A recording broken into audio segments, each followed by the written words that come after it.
We've heard now from Secretary of State Jocelyn Benson, who actually says here in Michigan, this was the largest voter turnout in state history, 79% turnout. Nolan Finley, usually in Michigan, in the past, when there's a higher turnout, Democrats tend to do better. That was not the case in election 2024. What happened? I don't know. I don't think anyone expected that because it is counterintuitive. But this was an election with a lot of passion, a lot of interest. A lot of people wanted to get out and express themselves, and they apparently did. Stephen, same question. I mean, you have been covering Michigan politics. 5.6 million Michiganders making their voice heard and shocking many. Yeah, no, and it's great news, right? If you think of the path we've been on since 2018 with voter reforms and access reforms, the whole idea is to get more people to exercise their right to vote. And so that seems to be happening. At the same time, in this election, what we saw in Detroit was the opposite happen. 19,000 fewer people turned out in Detroit than did in 2020 when Joe Biden was the candidate. 13,000 fewer than in 2016 when Detroiters sat home in large numbers when Hillary Clinton was the candidate.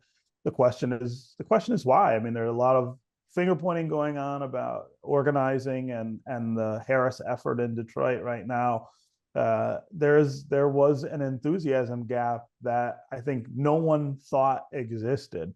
You have the first Black woman major party nominee for president, and the largest city with the largest African American population sits home in larger numbers than it had before.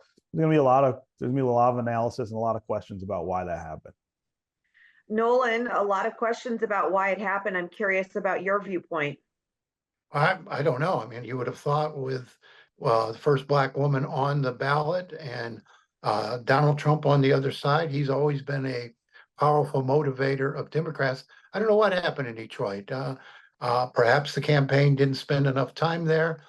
Perhaps they felt like the voters in Detroit felt a little bit like the voters in Dearborn and a few other places that neither one of these candidates was suitable for them. And this you may have been seeing a bit of a protest, but I wouldn't begin to know for certain what happened.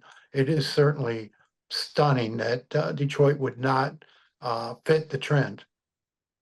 So, Stephen, I've often said about 2016 that it wasn't so much, that Donald Trump won Michigan, but Hillary Clinton lost Michigan again because of turnout, because of Democrats just simply not turning out.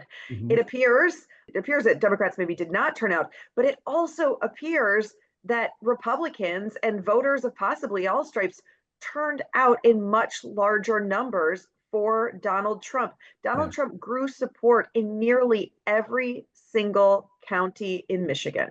He did, and look, kudos to him and his team for doing that. That's not what we expected. I like Nolan. I can't begin to explain it. I think a lot of people who voted for Donald Trump this time will be the victims of the policies that he will implement, or at minimum won't be beneficiaries of some of the things that he's going to do. They're going to see over the next 4 years, I guess, what they've bought with their votes. But there's no question that this was a shift. There's a shift in the electorate. Dearborn, those precincts in South Dearborn where Joe Biden carried 88% of the vote in 2020 and Donald Trump won the majority. I mean, I think that's kind of indicative of this shift that we've seen. That's not everywhere, but it is in some key places with some key demographics: Latino men, African American men, Arab Americans, switching sides. Now, what are they going to get for that vote? What will happen over the next 4 years? I would say not good things for any of those demographics, but they get to decide for themselves, and they did.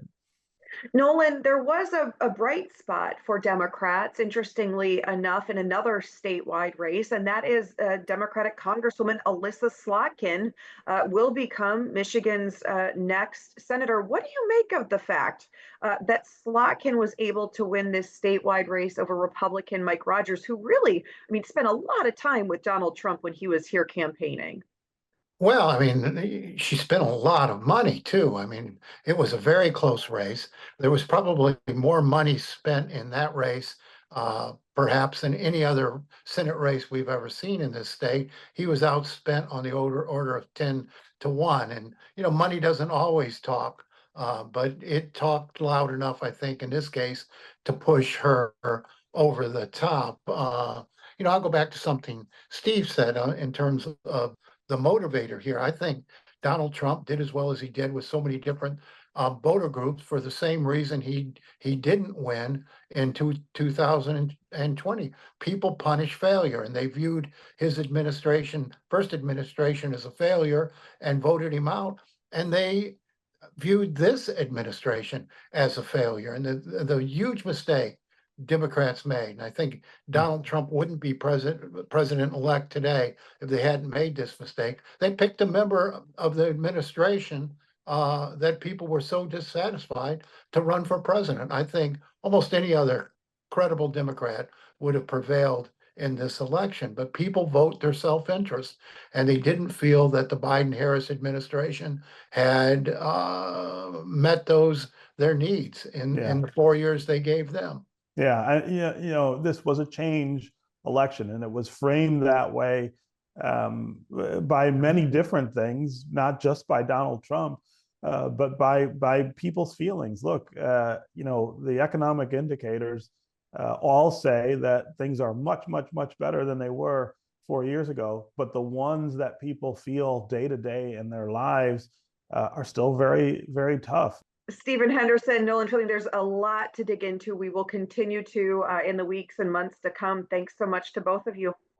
Watch One Detroit, Thursday at 7:30 p.m.